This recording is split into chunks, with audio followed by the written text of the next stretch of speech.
വഖഫ് ബില്ലുമായി ബന്ധപ്പെട്ട ചില വസ്തുതകളും യാഥാർത്ഥ്യങ്ങളുമാണ് കഴിഞ്ഞ ഖുതുബയിൽ ഇവിടെ വിശദീകരിച്ചത്. യഥാർത്ഥത്തിൽ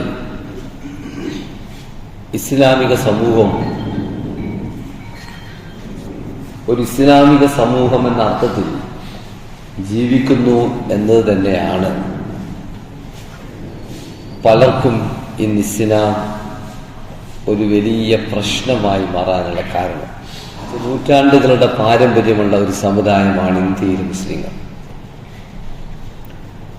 ഇന്ത്യ എന്ന് പറയുന്ന ഈ മഹത്തായ രാജ്യത്തെ നിർമ്മിച്ചതിലും ഈ രാജ്യത്തെ അതിൻ്റെ സുന്ദരമായ രൂപത്തിൽ നിലനിർത്തുന്നതിനും ഈ രാജ്യത്തിൻ്റെ സാമൂഹിക മേഖലകളിൽ നീതിയുടെയും സമത്വത്തിൻ്റെയും സുന്ദരമായ സങ്കല്പം വ്യാപിപ്പിക്കുന്നതിലും നിർണായകമായ പങ്കുവഹിച്ച ഒരു ജനതയാണ് യഥാർത്ഥത്തിൽ മുസ്ലിങ്ങൾ.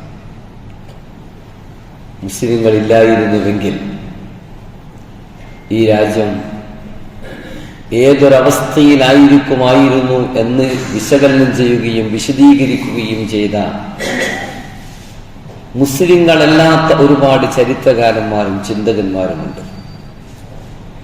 നമ്മുടെ രാജ്യത്ത് കടന്നു കയറുകയും മധ്യേഷ്യയിൽ നിന്ന് ഈ രാജ്യത്തേക്ക് കടന്നു വരികയും അങ്ങനെ ഈ നാട്ടിൽ രൗദ്രമായ ജാതീയതയിൽ അധിഷ്ഠിതമായ ഒരു ഭീകര സംസ്കൃതി അടിച്ചേൽപ്പിക്കുകയും ചെയ്ത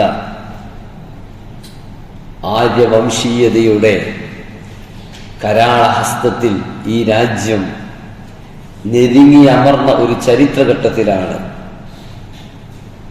മനുഷ്യരെ ഒന്നടങ്കം മനുഷ്യരായി പരിഗണിക്കുന്നതിന് പകരം ജാതികളും ഉപജാതികളുമാക്കി മനുഷ്യരെ തരംതിരിക്കുകയും അതിൽ തന്നെ മനുഷ്യജാതിയിൽ പെടാത്തവരെന്ന് പറഞ്ഞ്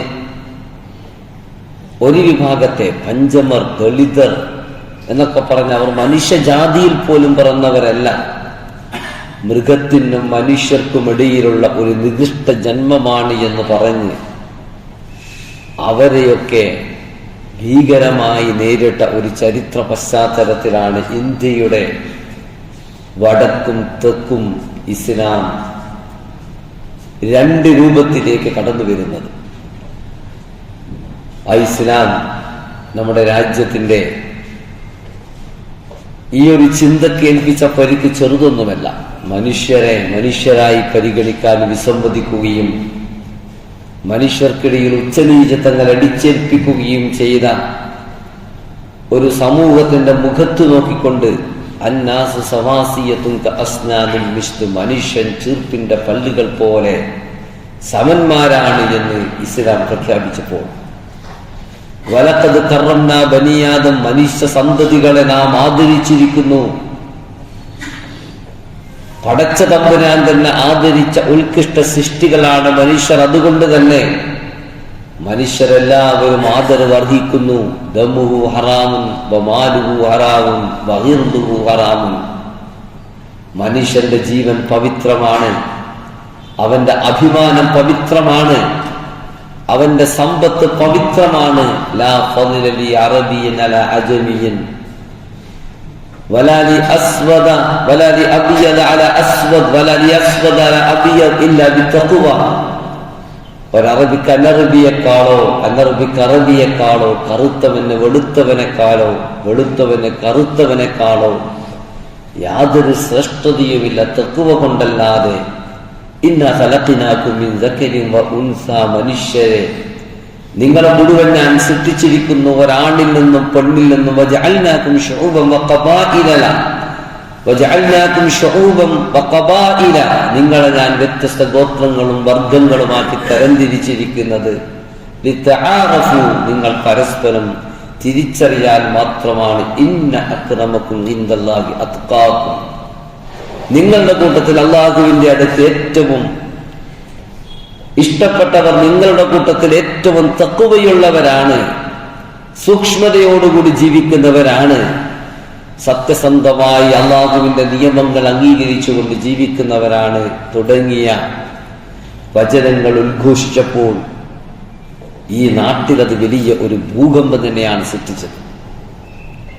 നൂറ്റാണ്ടുകളായി ജാതീയതയുടെ പേരിൽ സുഖങ്ങളും സൗകര്യങ്ങളും അനുഭവിച്ച ഇന്ത്യയെ വരേണ്യവർഗത്തിന് അതേൽപ്പിച്ച പരിക്ക്, അവരുടെ ഹൃദയത്തിൽ അതേൽപ്പിച്ച മുറിവ്, അവരുടെ അധികാരത്തിന് അതേൽപ്പിച്ച അതിഭീകരമായ പ്രഹരം ഒരിക്കലും തന്നെ അവർക്ക് മറക്കാൻ സാധ്യമല്ല. ഇന്നും അത് മറക്കാൻ അവർ സന്നദ്ധമല്ല.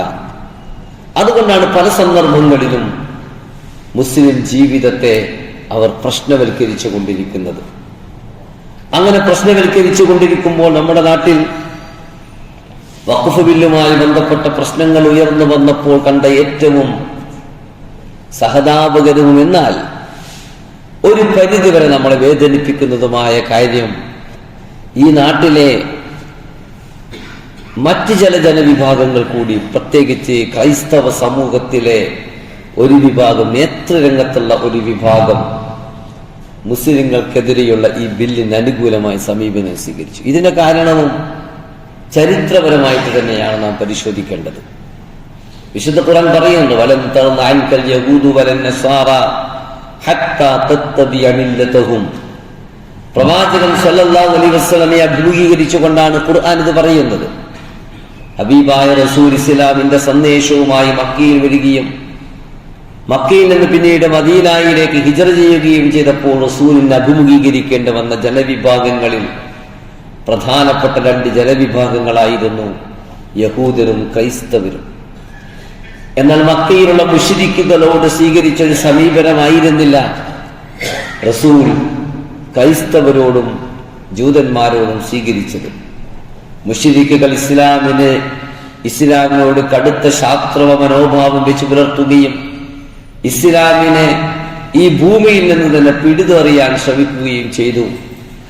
യഹൂദരും ക്രൈസ്തവരും ആകട്ടെ വിശുദ്ധ ഖുർആൻ തന്നെ അനുസ്മരിക്കുന്ന എണ്ണമറ്റ പ്രവാചകന്മാരിൽ കടന്നു വന്ന ഒരു ജനതയായതുകൊണ്ട് തന്നെ അഹ്ലുൽ കിതാബ്, വേദക്കാരെന്ന് പറഞ്ഞിട്ട് റസൂൽ അവരെ അഭിമുഖീകരിക്കുകയുണ്ടായി. വിശുദ്ധ ഖുർആനിലൂടെ നാം സഞ്ചരിക്കുമ്പോൾ വിശുദ്ധ ഖുർആൻ എത്ര മനോഹാരിതയോടുകൂടിയാണ് പഴയ നിയമത്തിലും പുതിയ നിയമത്തിലും പ്രതിപാദിക്കുന്ന പ്രവാചകന്മാരെ കുറിച്ച് സംസാരിക്കുന്നത് എന്ന് നമുക്ക് കാണാൻ സാധിക്കും. ലോകത്തുള്ള ഏതൊരു ക്രിസ്ത്യാനിയെയും ജൂതനെയും അമ്പരിപ്പിക്കുന്ന വിധമാണ് വിശുദ്ധ ഖുർആൻ ചരിത്രത്തിലേക്ക് കടന്നു വന്ന മഹാന്മാരായ പ്രവാചകന്മാരെ പരിചയപ്പെടുത്തുന്നത്. യഹൂദ ജനവിഭാഗത്തിൽ ബനൂ ഇസ്രായേൽ സമുദായത്തിലേക്ക് കടന്നു വന്ന പ്രവാചകന്മാരായ സുലൈമാൻ അലിഹിസ്സലാമിനെ കുറിച്ച്, ദാവൂദ് അലിഹിസ്സലാമിനെ കുറിച്ച്, ഇസ്ഹാഖ് അലിഹിസ്സലാമിനെ കുറിച്ച്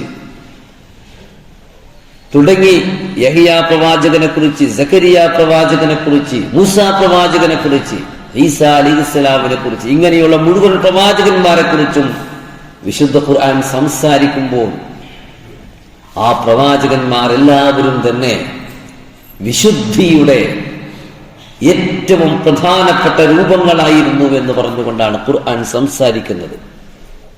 ഈസാ പ്രവാചകൻ ജനിച്ചു എന്ന കാരണത്താൽ ചരിത്രത്തിൽ ജൂതമതസ്ഥർ തന്നെ ആക്ഷേപിക്കുകയും അപഹസിക്കുകയും നിന്ദിക്കുകയും ചെയ്ത ഈസാ പ്രവാചകന്റെ പ്രിയപ്പെട്ട മാതാവ് മറിയമിനെ കുറിച്ച് സംസാരിക്കുമ്പോൾ എത്ര ഭംഗിയോടുകൂടിയാണ്, എത്ര വിശുദ്ധിയോടുകൂടിയാണ് ഖുർആൻ സംസാരിക്കുന്നത് എന്ന് സൂറത്ത് മറിയമും സൂറത്ത് ആൽ ഇംറാനിലും ഒക്കെയുള്ള മറിയമിനെ കുറിച്ചുള്ള പരാമർശങ്ങൾ നമുക്ക് കാണാൻ സാധിക്കും.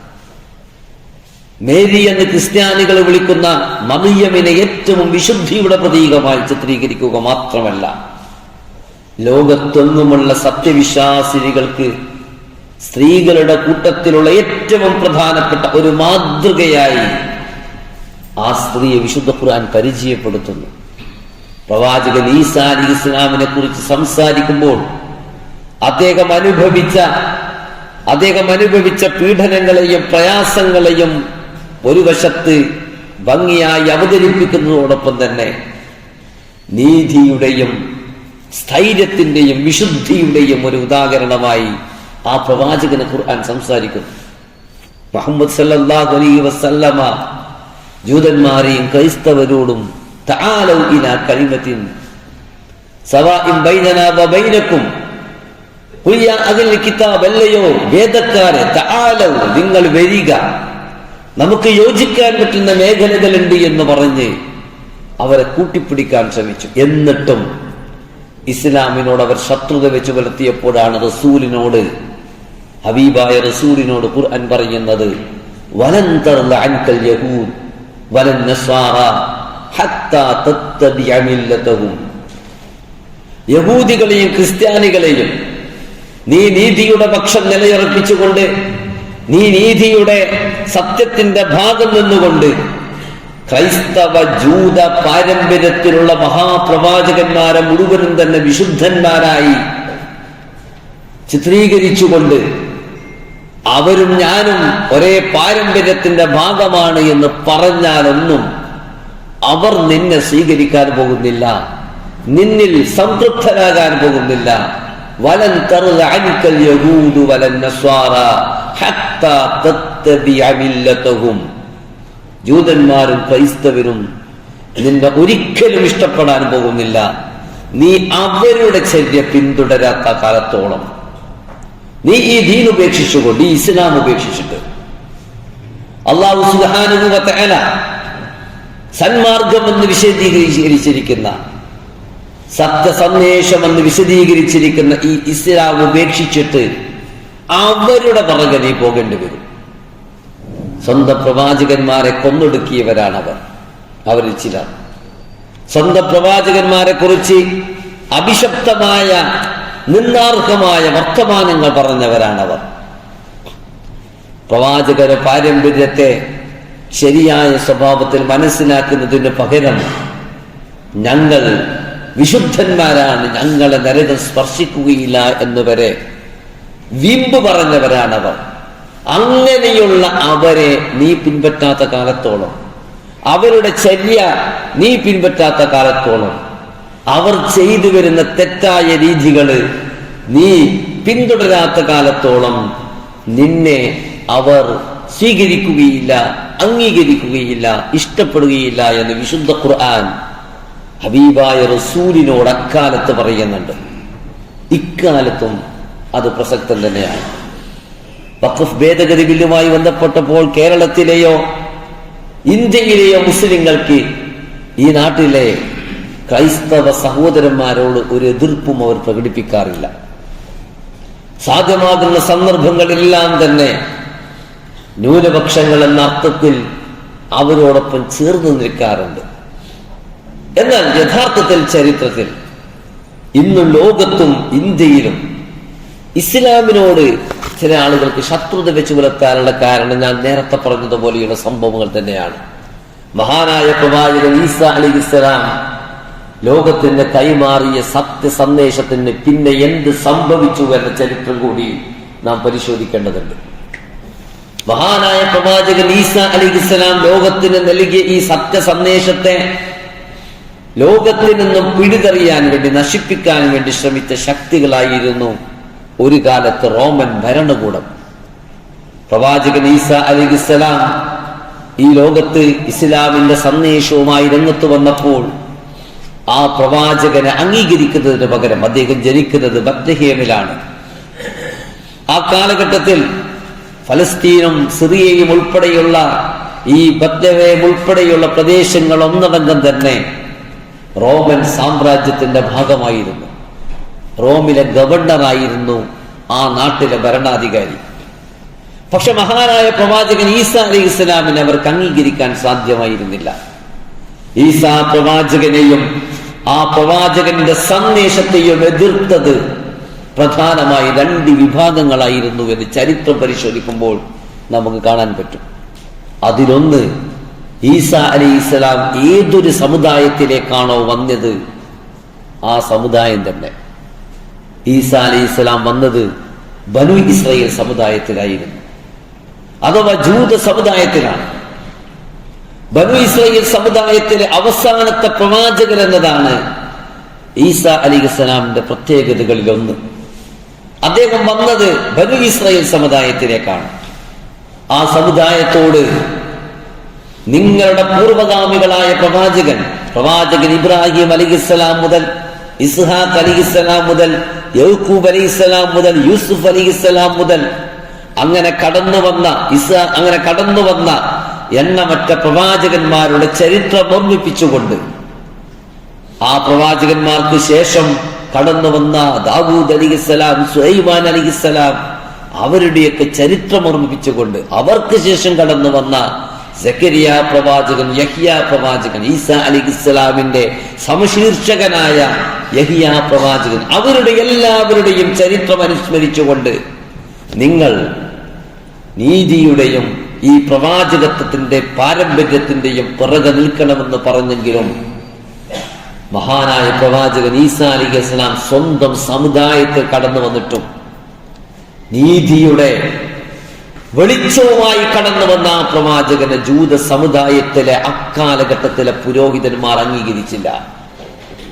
എന്താ കാരണം?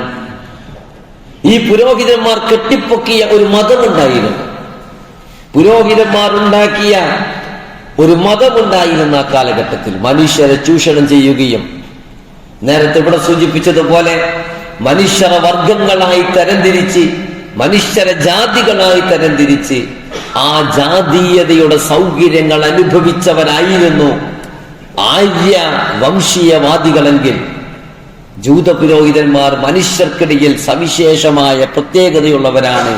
ഈ പുരോഹിത വർഗം എന്ന് പറഞ്ഞു ഖുർആൻ പറയുന്നുണ്ട്, ലയക്കുലൂന അംബാലൻ നാസ് ബിൽ ബാത്തിൽ, ജനങ്ങളുടെ സമ്പത്ത് അന്യായമായി തിന്നുന്നവരായിരുന്നു ഈ പുരോഹിതന്മാർ. പ്രവാചകൻ ഈസാ പ്രവാചകൻ ആ പുരോഹിതന്മാരോട് പറഞ്ഞ വചനങ്ങൾ ബൈബിളിൽ കാണാൻ സാധിക്കും. നിങ്ങൾ വെള്ളതേറ്റ ശവക്കല്ലറകളോട് ഒത്തിരിക്കുന്നു, അതിന്റെ അകമേ അതിന്റെ പുറമേ മോടിയുള്ളതാണെങ്കിലും അഴകുള്ളതാണെങ്കിലും അതിന്റെ അകമേ ജീർണിച്ച എല്ലും കഷ്ണങ്ങളും അസ്ഥികൂടങ്ങളുമാണ്. വെള്ള വസ്ത്രം ധരിച്ച് ജനങ്ങൾക്കിടയിൽ മഹാന്മാരെ പോലെ നടക്കുന്ന ഈ പ്രവാചകന്മാരോടാണ് ഈസാ പ്രവാചകൻ പറയുന്നത്, നിങ്ങൾ ശവക്കല്ലറകളെ പോലെയാണ്. നിങ്ങൾ ശവക്കല്ലറയുടെ പുറത്തു പോയാല് കുമ്മായം തേച്ച് വെള്ള തേച്ചിട്ട് കുമ്മായം തേച്ച കല്ലറ കാണുമ്പോൾ നല്ല ഭംഗിയുണ്ടാകും. സെമിത്തേരിയിൽ പോയാല് അതിന്റെ കല്ലറ കാണാൻ ഭംഗിയുണ്ട്, കാരണം പുറത്ത് കുമ്മായം തേച്ചതിന്റെ ഭംഗിയാണ്. എന്നാൽ ഈ കുമ്മായമുള്ള ഈ കല്ലറ തുരന്ന് ഉള്ളിൽ പോയാല് ജീർണിച്ച എല്ലും കഷ്ണങ്ങളും ദുർഗന്ധം വമിക്കുന്ന മൃതശരീരവുമാണ് നമുക്ക് കാണാൻ സാധിക്കുക. അതുപോലെയാണ് നിങ്ങൾ എന്നാണ് പ്രവാചകൻ ഈസാ പ്രവാചകൻ അവരോട് പറഞ്ഞത്. നിങ്ങൾ വെള്ള വസ്ത്രം ധരിച്ച് ജനങ്ങളുടെ മുമ്പിൽ നല്ല മനുഷ്യരായി പ്രത്യക്ഷപ്പെടുന്നു. നിങ്ങളുടെ വാക്കുകൾ കേട്ടാൽ തോന്നും മഹാന്മാരാണ്, നിങ്ങളുടെ വസ്ത്രം കണ്ടാൽ തോന്നും വിശുദ്ധന്മാരാണ്, നിങ്ങളുടെ നടത്തം കണ്ടാൽ തോന്നും ജീവിത വിശുദ്ധിയുടെ മകുടോദാഹരണങ്ങളാണ് നിങ്ങളെന്ന്. പക്ഷേ നിങ്ങളുടെ ശരീരത്തിന്റെ ഉള്ളിലുള്ള ഹൃദയമുണ്ടല്ലോ, പക കൊണ്ടും വിദ്വേഷം കൊണ്ടും ചതി കൊണ്ടും ദുർനടപ്പ് കാരണവുമൊക്കെ ദുഷിച്ചതാണ് എന്ന് പ്രവാചകൻ ഈസാ അലൈഹിസ്സലാം പറഞ്ഞു. അതുകൊണ്ട് തന്നെ പ്രവാചകൻ ഈസാ പ്രവാചകനെ അവർ എതിർത്തു. പ്രവാചകൻ ഈസാ അലൈഹിസ്സലാമിനെ ശക്തമായി എതിർത്തത് ആ ജനതയിലെ പുരോഹിതന്മാരാണ് എന്നർത്ഥം. മറുഭാഗത്ത് ആ നാട്ടിലെ ഭരണാധികാരി റോമക്കാരായിരുന്നു. റോമൻ ഭരണകൂടത്തിന്റെ താല്പര്യങ്ങൾക്കെതിരാണ് പ്രവാചകൻ ഈസാ പ്രവാചകനെന്നും ആ പ്രവാചകന്റെ അധ്യാപനങ്ങളെന്നും മനസ്സിലാക്കിയ റോമൻ ഭരണകൂടവും ആ പ്രവാചകനെ എതിർത്തു. ആ പ്രവാചകനെ കുരിശിലേറ്റാൻ വേണ്ടി ജൂത പുരോഹിതന്മാരും റോമൻ ഭരണകൂടവും ഒരുമിച്ച് ശ്രമിച്ചു എന്നതാണ് ചരിത്രം. ആ പ്രവാചകനെ കുരിശിലേറ്റാൻ വേണ്ടി റോമൻ ഭരണാധികാരിയായ അന്നത്തെ ഗവർണറായ പിലാത്തോസിനോടൊപ്പം ചേർന്ന് നിന്നുകൊണ്ട് ആ പ്രവാചകനെ ക്രൂശിക്കാൻ മുന്നോട്ട് വന്നവർ ജൂത പുരോഹിതന്മാരായിരുന്നു. ഇന്ന് ഒരാഘോഷ ദിവസമാണ്. നമ്മുടെ തടവറയിൽ രണ്ടുപേരുണ്ട്. ഒന്ന് പ്രവാചകൻ യേശുവാണ്, മറ്റൊന്ന് കൊള്ളക്കാരനായ മറ്റൊരാളാണ്. രണ്ടാളൊരാളെ ഞങ്ങൾക്ക് ഇന്ന് മോചിപ്പിക്കാം, ആരെ മോചിപ്പിക്കണമെന്ന് ഭരണാധികാരികൾ ചോദിക്കുമ്പോൾ ആ സദസ്സിൽ ഒരുമിച്ച് ചേർന്ന ജൂത പുരോഹിതന്മാരും മതനേതാക്കന്മാരും ഒന്നടങ്കം വിളിച്ചു പറഞ്ഞത് കൊള്ളക്കാരനെ വെറുതെ വിടുക, യേശുവിനെ ക്രൂശിക്കുക എന്നായിരുന്നു. ഇതാണ് ചരിത്രം. ഈ ചരിത്രമൊക്കെ നമ്മൾ അറിയണം. ക്രിസ്ത്യാനികളോടും മറ്റുമൊക്കെ സംസാരിക്കുമ്പോൾ ഈ ചരിത്രം നമ്മൾ അറിയണം. ഇന്ന് ഫലസ്തീനിലെ ജൂതന്മാരോടൊപ്പം കൂടി നിൽക്കുന്ന ഈ വിഭാഗമുണ്ടല്ലോ, ഈ ഒരു ചരിത്രമാണ് ഈ ചരിത്രം. അങ്ങനെയുള്ള റോമക്കാർ പിന്നീട് എന്ത് സംഭവിച്ചു? 300-ൽ പരം വർഷങ്ങൾ സിറിയയിലും ബത്ലഹേമിലും അഥവാ ഈസാ പ്രവാചകൻ ജനിച്ച പ്രദേശങ്ങളിൽ ആ പ്രവാചകന്റെ സന്ദേശത്തിന്റെ ഒരടയാളവും ബാക്കി വെക്കാതിരിക്കാൻ വേണ്ടി ശ്രമിച്ചവരായിരുന്നു റോമൻ ഭരണകൂടം. 300-ൽ പരം വർഷങ്ങൾക്ക് ശേഷമാണ് റോമിന്റെ ഔദ്യോഗിക മതമാക്കി ക്രൈസ്തവ മതത്തെ മാറ്റുന്നത്. 300-ൽ പരം വർഷങ്ങൾക്ക് ശേഷം 300ഓളം വർഷങ്ങൾ ക്രൈസ്തവ മതത്തെ നശിപ്പിക്കാൻ ശ്രമിച്ച റോം പിൽക്കാലത്ത് ക്രൈസ്തവ മതം സ്വീകരിച്ചതും ക്രിസ്ത്യാനിറ്റിയോടോ അല്ലെങ്കിൽ യേശുവിനോടോ പ്രവാചകൻ ഈസാ പ്രവാചകൻ അലൈഹിസ്സലാമിനോടോ സ്നേഹമുള്ളത് കൊണ്ടൊന്നും ആയിരുന്നില്ല. അധികാര താല്പര്യത്തിന് വേണ്ടി സ്വന്തം നാട്, സ്വന്തം ഭരണകൂടം ശിഥിലമാകുമെന്ന് തോന്നിയപ്പോൾ ശിഥിലമാകാൻ സാധ്യതയുള്ള റോമൻ ഭരണകൂടത്തെ രക്ഷിക്കണമെങ്കിൽ റോമിന്റെ നാനാഭാഗങ്ങളിൽ ചിതറിക്കിടക്കുന്ന പ്രബല മതസമുദായമായ ക്രൈസ്തവ മതത്തെ കൂട്ടുപിടിക്കലാണ് നല്ലത് എന്ന് തോന്നിയപ്പോഴാണ് കോൺസ്റ്റന്റൈൻ ചക്രവർത്തി ക്രൈസ്തവ മതം സ്വീകരിക്കുന്നത്. മരിക്കുന്നത് വരെ അദ്ദേഹത്തിന് ക്രിസ്തുവിൽ വിശ്വാസമുണ്ടായിരുന്നില്ല. പ്രായോഗിക രാഷ്ട്രീയത്തിന് വേണ്ടി സാധാരണഗതി രാഷ്ട്രീയക്കാർ സ്വീകരിക്കും. നമ്മുടെ നാട്ടിൽ അങ്ങനെ തന്നെ രാഷ്ട്രീയക്കാർ അവർ പലതും ചെയ്യും. അവർ ചിലപ്പോൾ കഫിയ എടുത്തണിയും മുസ്ലിങ്ങളെ കൂട്ടുപിടിക്കാൻ, അല്ലെങ്കിൽ അവർ ചിലപ്പോൾ വേറെ ചില ആളുകളുടെ കൂടെ നിൽക്കും. ഇതൊക്കെ നിൽക്കുന്നത് രാഷ്ട്രീയത്തിന് വേണ്ടിയാണ്.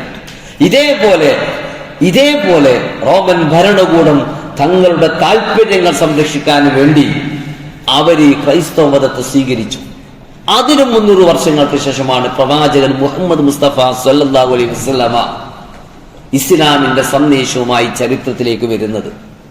പ്രവാചകന് ജൂത ക്രൈസ്തവ മതത്തോട് ഒരു എതിർപ്പും ഉണ്ടായിരുന്നില്ല. ഇവിടെ സൂചിപ്പിച്ചതുപോലെ തആലൗ ഇലാ കലിമത്തിൻ സവാഇൻ ബൈനനാ വ ബൈനകും, നമുക്ക് യോജിക്കാൻ പറ്റുന്ന മേഖലകളുണ്ട്, കൂടെ നിൽക്കൂ, നമുക്ക് ഒരുമിച്ചുകൊണ്ട് നീതി പുലരുന്ന ഒരു ലോകമുണ്ടാക്കാം. ഇതായിരുന്നു ഹബീബായ റസൂല് ജൂതന്മാരുടെയും ക്രിസ്ത്യാനികളുടെയും മുമ്പിൽ വെച്ച നിർദ്ദേശം. പ്രവാചകനെ കാണാൻ മദീനയിൽ നജ്റാനിൽ നിന്ന് 70ഓളം വരുന്ന ഒരു ക്രൈസ്തവ സംഘം വരുന്നുണ്ട്. ആ ക്രൈസ്തവ സംഘത്തെ അഭിമുഖീകരിച്ചുകൊണ്ട് വിശുദ്ധ ഖുർആൻ സൂറത്ത് ആൽ ഇംറാനിൽ ആ ക്രൈസ്തവ സംഘത്തെ അഭിമുഖീകരിച്ചുകൊണ്ട് നടത്തിയ ദീർഘമായ ഒരു സംഭാഷണം കാണാൻ പറ്റും. എവിടെയും ക്രൈസ്തവ മതത്തെ ആക്ഷേപിക്കുന്നില്ല. പ്രവാചകൻ ഈസാ അലൈഹിസ്സലാമിന്റെ അത്ഭുതങ്ങളെ കുറിച്ച് പറയുന്നു, മുഅ്ജിസത്തുകളെ കുറിച്ച് പറയുന്നു. അള്ളാഹുവിന്റെ അനുമതിയോടുകൂടിയാണ് അദ്ദേഹത്തിന് അത് സാധിച്ചത് എന്ന് ഖുർആൻ പറയുന്നു. അദ്ദേഹത്തിന്റെ ജനനത്തെ കുറിച്ച് പറയുന്നു. പിതാവില്ലാതെ ജനിച്ചു എന്നതുകൊണ്ട് ഒരാൾ ദൈവപുത്രനാവുമെങ്കിൽ പിതാവും മാതാവുമില്ലാതെ ജനിച്ച ആദം അലൈഹിസ്സലാം ആണല്ലോ ദൈവപുത്രനാകേണ്ടത്. ആദം ദൈവപുത്രനല്ലെങ്കിൽ, പിതാവും മാതാവുമില്ലാതെ ജനിച്ച ആദം ദൈവപുത്രനല്ലെങ്കിൽ പിതാവില്ലാതെ ജനിച്ചു എന്ന കാരണത്താല് ഈസാ പ്രവാചകൻ യേശു ദൈവപുത്രനാകാൻ സാധ്യതയില്ല എന്ന വളരെ ലോജിക്കലായി കൊണ്ടുള്ള യുക്തിബദ്ധമായ ഒരു മറുപടി വിശുദ്ധ ഖുർആൻ ഉന്നയിക്കുന്നു. മനുഷ്യരുടെ മുഴുവൻ പാപം ഏറ്റുവാങ്ങിക്കൊണ്ട് യേശു കുരിശിലേറ്റപ്പെട്ടു എന്ന ക്രൈസ്തവ വാദത്തെ നിരാകരിച്ചുകൊണ്ട് യേശുവിനെ അവർ കുരിശിലേറ്റിയിട്ടില്ല. വമാ ഖത്തലുഹു വമാ സലബുഹു, അവർ അദ്ദേഹത്തെ കൊന്നിട്ടുമില്ല, കുരിശിലേറ്റിയിട്ടുമില്ല. മറിച്ച് അവർക്ക് ആശയക്കുഴപ്പമുണ്ടായി, മറ്റാരെയോ ആണ് അവർ പിടിച്ചു കൊണ്ടുവന്നത് എന്ന് പറഞ്ഞ് മഹാനായ പ്രവാചകൻ യേശുവിനെ കുറിച്ച് വിശുദ്ധ ഖുർആൻ സംസാരിക്കുന്നു. അങ്ങനെ സംസാരിച്ച വിശുദ്ധ ഖുർആൻ ഒരു കാലത്തും ജൂത ക്രൈസ്തവ മതത്തോട് ശത്രുത വെച്ച് പുലർത്തിയിട്ടില്ല. പക്ഷേ പിൽക്കാലത്ത് ഇസ്ലാമിന് അക്രമവും അനീതിയും ലോകത്ത് വ്യാപിപ്പിച്ച റോമൻ നാഗരികതയുമായി, റോമൻ സാമ്രാജ്യവുമായി ചരിത്രത്തിൽ ഏറ്റുമുട്ടേണ്ടി വന്നു. റോം ലോകത്തിന്റെ മൂന്ന് ഭൂഖണ്ഡങ്ങളിൽ ആധിപത്യം വാണ വലിയ ഒരു സാമ്രാജ്യമായിരുന്നു. ഏഷ്യയിലെ ജെറൂസലം റോമിന്റെ കീഴിലായിരുന്നു. ആഫ്രിക്കയിലെ അലക്സാൻഡ്രിയ റോമിന്റെ കീഴിലായിരുന്നു. ഏഷ്യ മൈനറിന്റെ അഥവാ ഏഷ്യയുടെയും യൂറോപ്പിന്റെ തന്നെ എന്ന് വിശേഷിപ്പിക്കാൻ സാധിക്കുന്ന കോൺസ്റ്റാന്റിനോപ്പിൾ റോമിന്റെ ഭാഗമായിരുന്നു. യൂറോപ്പിലും പേർഷ്യയിലും യൂറോപ്പിലും ഏഷ്യയിലും ആഫ്രിക്കയിലും വ്യാപിച്ചു കിടക്കുന്ന ഈ റോമിനെ ചരിത്രത്തിൽ അത്ഭുതകരമായ പോരാട്ട വീര്യത്തിലൂടെ സമരത്തിലൂടെ ഇസ്ലാം തകർക്കുകയും റോമൻ ഭരണകൂടത്തിന്റെ മനുഷ്യരെ അടിമകളാക്കി വെച്ച, മനുഷ്യരുടെ മേൽ മനുഷ്യരുടെ ആധിപത്യം അടിച്ചേൽപ്പിച്ച, മനുഷ്യരായി പരിഗണിക്കാൻ വിസമ്മതിച്ച ഒരു വൃത്തികെട്ട സംസ്കൃതിയായിരുന്നു റോമൻ സംസ്കൃതി. ആ സംസ്കൃതിയെ ഇസ്ലാം അവസാനിപ്പിച്ചു. ഇസ്ലാം ഒരിക്കലും ക്രൈസ്തവരോടല്ല യുദ്ധം ചെയ്തത്, റോമൻ ഭരണകൂടത്തോടായിരുന്നു. പക്ഷെ ഇന്നും റോം എന്ന് പറയുന്ന ഒരു വലിയ സാമ്രാജ്യം, അത് നഷ്ടപ്പെട്ടു പോയത് ദുഃഖിച്ചിട്ട് അതിൽ വേദനിച്ച് നടക്കുന്ന കുറെ മനുഷ്യന്മാരുണ്ട്. ഇസ്ലാം വത്തിക്കാന് നേരെ ആക്രമണം നടത്തിയിട്ടില്ല. വത്തിക്കാൻ ക്രൈസ്തവ മതത്തിന്റെ വളരെ പ്രധാനപ്പെട്ട കേന്ദ്രമായിരുന്നു. പക്ഷേ മുസ്ലിങ്ങൾ ഒരിക്കലും തന്നെ വത്തിക്കാന്റെ നേരെ ഒരാക്രമണവും ചരിത്രത്തിൽ നടത്തിയിട്ടില്ല. എന്നാൽ റോമൻ സിംഹാസനങ്ങൾ, റോമിന്റെ ആസ്ഥാനമായ അലക്സാൻഡ്രിയ, ജെറൂസലം, കോൺസ്റ്റാന്റിനോപ്പിൾ, ചരിത്രത്തിൽ നീണ്ട വർഷങ്ങളെടുത്തിട്ട് റോമിന്റെ ഓരോ അവശിഷ്ടങ്ങളും ഇസ്ലാമിന്റെ കീഴിൽ വന്നിട്ടുണ്ട്. ഇസ്ലാം ലോകത്ത് വളർന്നത് അങ്ങനെയാണ്. ഇസ്ലാം ലോകത്ത് വളർന്നപ്പോൾ ലോകത്തുള്ള പല മർദ്ദക ഭരണകൂടങ്ങൾ ലോകത്തിന് നിഷ്ക്രമിച്ചു പോയിട്ടുണ്ട്. അങ്ങനെ നിഷ്ക്രമിച്ചതിന് ഏറ്റവും സുപ്രധാനമായ ഒരു ഭരണകൂടം റോമൻ ഭരണകൂടം തന്നെയായിരുന്നു. റോമിനോടും ഇസ്ലാമിന് ശത്രുതയുണ്ടായിരുന്നില്ല. കാരണം വിശുദ്ധ ഖുർആൻ സൂറത്ത് റൂമിലൂടെ റോമിനെ കുറിച്ച് സംസാരിക്കുന്നുണ്ട്. ഒരു കാലത്ത് റോമിനോടും ക്രൈസ്തവതയോടുമുള്ള ഇസ്ലാമിന്റെ താല്പര്യത്തെ ആ വിശുദ്ധ ഖുർആനിലെ അധ്യായം വളരെ കൃത്യമായി രേഖപ്പെടുത്തുന്നുണ്ട്. പക്ഷെ ഇന്ന് ചില ക്രിസ്ത്യാനികൾക്ക്, നമ്മുടെ നാട്ടിൽ ചില ക്രിസ്ത്യാനികൾക്ക്, മുസ്ലിങ്ങൾ ലോകത്തിങ്ങനെ പടർന്ന് പന്തലിക്കുന്നു. മുസ്ലിങ്ങൾ ലോകത്ത് വ്യാപിക്കുന്നതിന് മുസ്ലിങ്ങളോട് അസൂയ വെച്ച് പുലർത്തിയിട്ട് എന്താ കാര്യം? റമദാനായാല് മുസ്ലിങ്ങൾ മുഴുവനും തന്നെ പള്ളികൾ സംഗമിക്കുന്നു. ചെറുപ്പക്കാരാണ് കൂടുതലും വരുന്നത്. നമ്മൾ ന്യൂ ജനറേഷനെ കുറിച്ചൊക്കെ കുറെ കുറ്റം പറയും. അതിന്റെ കുറ്റം എന്നാലും പറയണ്ട. കാരണം എല്ലാ പള്ളികളിലും 27-ന്റെയും 25-ന്റെയും 29-ന്റെയും രാത്രികളിൽ ഒരുമിച്ച് കൂടിയ ജനങ്ങളിൽ 80% ആളുകളും ചെറുപ്പക്കാരാണ്. ഒരു 50-60% ആളുകൾ കൗമാരപ്രായക്കാരാണ്. ഒരു 20% മാത്രമാണ് ഒരു 55 വയസ്സിന് മുകളിലുള്ളവരെന്ന് കാണാൻ പറ്റും എല്ലാ പള്ളികളിലും. ഇത് ഇസ്ലാം അങ്ങനെയാ. കാരണം ഇസ്ലാം എന്ന് പറഞ്ഞാല് ചെറുപ്പക്കാരെ ആവേശം കൊള്ളിക്കുന്ന ഒരു ദീനാണ്, കൗമാരക്കാർക്ക് ആവേശം കൊടുക്കുന്ന ദീനാണ്. കാരണം ദിശാബോധം നഷ്ടപ്പെട്ടവരാണ് ലോകത്ത് ജീവിക്കുന്നവർ. ദിശ അറിയില്ല, എങ്ങോട്ടാ സഞ്ചരിക്കേണ്ടതെന്ന് അറിയില്ല. എങ്ങോട്ടാണ് സഞ്ചരിക്കേണ്ടതെന്നറിയാതെ അലഞ്ഞു തിരിഞ്ഞു നടക്കുന്ന ഒരു ജനതക്ക് നിങ്ങളുടെ ജീവിതത്തിന് ഒരു ലക്ഷ്യമുണ്ട്. നിങ്ങളുടെ ജീവിതം പാഴാക്കാനുള്ളതല്ല. നിങ്ങൾ കർമ്മം ചെയ്യുക, സർവാധിനാഥനായ അല്ലാഹു നിങ്ങളുടെ പ്രവർത്തനങ്ങൾ നിരീക്ഷിക്കുന്നുണ്ട്. ജീവിതം കർമ്മം ചെയ്യാനുള്ളതാണ്. ആ കർമ്മം എന്ന് പറഞ്ഞാൽ വിശാലമാണ്. അഗതികളുടെ സംരക്ഷണം, അനാഥരുടെ സംരക്ഷണം, ദാരിദ്ര്യ നിർമാർജനം, അനീതിക്കും അക്രമത്തിനുമെതിരെയുള്ള പോരാട്ടം, ദുരിതമനുഭവിക്കുന്നവന് കൈത്താങ്ങായി മാറുക, അശരന്റെ വിയർപ്പ് നമ്മുടെ സ്വന്തം വിയർപ്പായി മനസ്സിലാക്കി അവന്റെ ദുരിതം മാറ്റാൻ ശ്രമിക്കുക. ഇതൊക്കെ ഇസ്ലാമിലുള്ളതാണ്. വിശുദ്ധ ഖുർആൻ അങ്ങനെയാണ് പറയുന്നത്. ഫഖ്റു റഖബ, അടിമകളുടെ മോചനം, അനാഥകളുടെ സംരക്ഷണം, നീതിയുടെ സംസ്ഥാപനം, ഇങ്ങനെ 100 കൂട്ടം ലക്ഷ്യങ്ങൾ മനുഷ്യർക്ക് കാണിച്ചു കൊടുത്ത് അലസമായി നടക്കുന്ന മനുഷ്യന്റെ മുമ്പിൽ ജീവിതത്തിന് കൃത്യമായി ലക്ഷ്യമുണ്ട് എന്ന് പഠിപ്പിക്കുന്ന മതമാണ് ഇസ്ലാം. അതുകൊണ്ട് തന്നെ പള്ളിയിൽ ആളാകർഷിക്കാൻ പള്ളിക്കുള്ളിൽ നമ്മൾ മ്യൂസിക് ഒന്നും വെക്കേണ്ട ആവശ്യമില്ല. പടിഞ്ഞാറൻ നാടുകളിലെ ചർച്ചുകളില് മ്യൂസിക് ഉണ്ടെങ്കിലേ ആളുകള് ചർച്ചുകളില് യേശുവിനെ വിളിച്ച് പ്രാർത്ഥിക്കാനെത്തൂ. ഇത് നമ്മുടെ പ്രശ്നമല്ല. ലക്ഷ്യബോധമില്ലാതെ ലോകത്തെ നശിപ്പിക്കാൻ വേണ്ടി, മനുഷ്യരെ വിഴുങ്ങാൻ വേണ്ടി കൊളോണിയലിസവും സാമ്രാജ്യത്വവും വന്നപ്പോൾ കൊളോണിയലിസ്റ്റുകളുടെയും സാമ്രാജ്യത്വ ശക്തികളുടെയും കൂടെ നിന്നുകൊണ്ട് മനുഷ്യർക്കെതിരെ സംസാരിച്ചവരായിരുന്നു ഒരു കാലത്ത് സഭകൾ. ഫ്രാൻസിൽ ഐതിഹാസികമായി വിമോചന പോരാട്ടം നടന്നപ്പോൾ ലിബർട്ടി, ഫ്രറ്റേണിറ്റി, ഇക്വാലിറ്റി എന്ന് പറഞ്ഞിട്ട്, സ്വാതന്ത്ര്യം, സമത്വം, സാഹോദര്യം എന്ന് പറഞ്ഞിട്ട് ഫ്രാൻസിലെ ജനതകൾ തെരുവിലിറങ്ങിയപ്പോൾ ആ തെരുവിലിറങ്ങിയ ജനതക്കെതിരെ ഫ്രഞ്ചിലെ ലൂയി 14 എന്ന് പറയുന്ന ഭീകരനായ ഭരണാധികാരിയുടെ കൂടെ ചേർന്ന് നിന്നവരായിരുന്നു ക്രൈസ്തവ സഭ. കൊളോണിയൽ ശക്തികൾ ഏഷ്യയിലും ആഫ്രിക്കയിലും കടന്നു വരികയും ഇവിടെയുള്ള വിഭവങ്ങളും പ്രകൃതിയും ചൂഷണം ചെയ്തുകൊണ്ട് ഈ നാടിനെ നശിപ്പിക്കാൻ ശ്രമിക്കുകയും ചെയ്തപ്പോൾ ആ കൊളോണിയൽ ശക്തികളുടെ കൂടെ ചേർന്ന് നിന്നവരായിരുന്നു സഭ. കൊളംബസ് എന്ന് പറയുന്ന ലോകത്തെ 1492 കൊളംബസ് എന്ന് പറയുന്ന കൊളോണിയലിസത്തിന്റെ എക്കാലത്തെയും അമരക്കാരൻ നേതാവ്, അദ്ദേഹം അമേരിക്കയിൽ പോയി ആ നാട്ടിൽ, അതുപോലെ തന്നെ അതിനുശേഷം കരീബിയൻ ദ്വീപിലും അതുപോലെ എണ്ണമറ്റ ദ്വീപുകളിലും പോയി ആ നാട്ടുകാരിലെ സാധാരണക്കാരായ മനുഷ്യരെ കൊന്നൊടുക്കുകയും അവരുടെ കൈവശമുണ്ടായിരുന്ന സ്വർണങ്ങളും ഖനിജങ്ങളും അപഹരിച്ചു കൊണ്ടുപോവുകയും ചെയ്തപ്പോൾ അവരുടെ കൂടെ നിന്നവരായിരുന്നു. ഇസ്ലാം അങ്ങനെയല്ല. ഇസ്ലാം സാമ്രാജ്യത്വ ശക്തികൾക്കെതിരെ നിലപാട് സ്വീകരിച്ചു. സൂര്യനസ്തമിക്കാത്ത ബ്രിട്ടീഷ് സാമ്രാജ്യത്വത്തിനെതിരെ ഇസ്ലാം എഴുന്നേറ്റ് നിന്നു. പോർച്ചുഗീസ് സാമ്രാജ്യത്വം കേരളത്തിലേക്ക് കടന്നു വന്നപ്പോൾ ഇന്ത്യയിലെ കേരളത്തിലെ ഹിന്ദു രാജാവായ നായർ രാജാവായ സാമൂതിരിയോടൊപ്പം ചേർന്ന് നിന്നുകൊണ്ട് സമരം ചെയ്യാൻ മുസ്ലിങ്ങളെ ആഹ്വാനം ചെയ്തിട്ട് പൊന്നാനിയിലെ സൈനുദ്ദീൻ മഖ്ദൂമുമാർ ഗ്രന്ഥങ്ങൾ എഴുതി.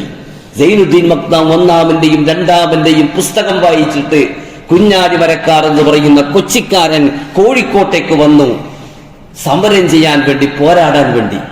അക്രമികളുടെയും മർദ്ദകരുടെയും കൂടെ നിൽക്കുന്നതിന് പകരം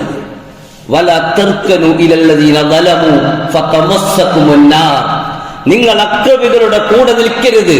കൂടെ നിന്നാൽ നിങ്ങളെ നരകം പിടികൂടും. ഞാൻ പല സന്ദർഭത്തിൽ സൂചിപ്പിക്കാറുണ്ട്, നിസ്കരിച്ചിട്ടില്ലെങ്കിൽ മാത്രമല്ല നരകം പിടികൂടുക. അക്രമികളുടെ കൂടെ നിന്നാൽ നിങ്ങളെ നരകം പിടികൂടും. നിങ്ങൾ നീതിയുടെ കൂടെ നിൽക്കുക. നീതി തഖ്വയോട് ഏറ്റവും ചേർന്ന് നിൽക്കുന്നതാണ് എന്ന് പഠിപ്പിക്കുന്ന ഒരു ദീനായതുകൊണ്ട് തന്നെ ഈ ദീൻ വ്യത്യസ്തമായ സമീപനം സ്വീകരിച്ചു. ഇതിനാരെങ്കിലും അസൂയപ്പെട്ടിട്ട് കാര്യമില്ല. ഇന്നും നമ്മുടെ ചെറുപ്പക്കാർക്കും കൗമാരക്കാർക്കും ദിശാബോധം നൽകുന്ന ഒരു ദീനായി ഇസ്ലാം മാറുന്നു. ഇസ്ലാമിൽ അവർ ആകൃഷ്ടരാകുന്നു. പള്ളികളിൽ അവരെത്തുന്നു. ഹജ്ജിനും ഉംറക്കും വേണ്ടി അവർ യാത്ര ചെയ്യുന്നു. ഖുർആൻ അവർ പാരായണം ചെയ്യുന്നു. ജീവിതത്തിന്റെ വെളിച്ചമാണ് ഇസ്ലാം എന്ന് മനസ്സിലാക്കിക്കൊണ്ട് നമ്മുടെ കൗമാരക്കാരും ചെറുപ്പക്കാരും ഒക്കെ ഇസ്ലാമിനെ ആവേശപൂർവം മാറോട് ചേർത്ത് പിടിച്ച് ജീവിക്കുന്നത് കാണുമ്പോഴാണ് ചിലർക്ക് അരിശം, അവർക്ക് വല്ലാത്ത അസൂയ, അവർക്ക് വല്ലാത്ത അസഹനീയമായ ഒരവസ്ഥ, മാനസികമായ വിഭ്രാന്തി. ഇതിൽ നിന്നാണ് ഇന്ത്യയിലെയും ലോകത്തിലെയും മുസ്ലിങ്ങൾക്കെതിരായ നിയമങ്ങളും അവർക്കെതിരായ വഖഫ് ഭേദഗതി പോലെയുള്ള തെറ്റായ നിയമങ്ങളും ഉണ്ടാകുമ്പോൾ ഇവിടെയുള്ള ചില ആളുകള് മറിച്ച് നിലപാട് സ്വീകരിക്കാനുള്ള അടിസ്ഥാനപരമായ കാരണം ഇതാണ്. ഇതിന് വിശദാംശങ്ങൾ ഇനിയുമുണ്ട്. ഇൻഷാ അല്ലാഹ് പിന്നീട് സർവശക്തനായ അല്ലാഹു കാര്യങ്ങൾ മനസ്സിലാക്കാൻ നമ്മെ അനുഗ്രഹിക്കുമാറാകട്ടെ.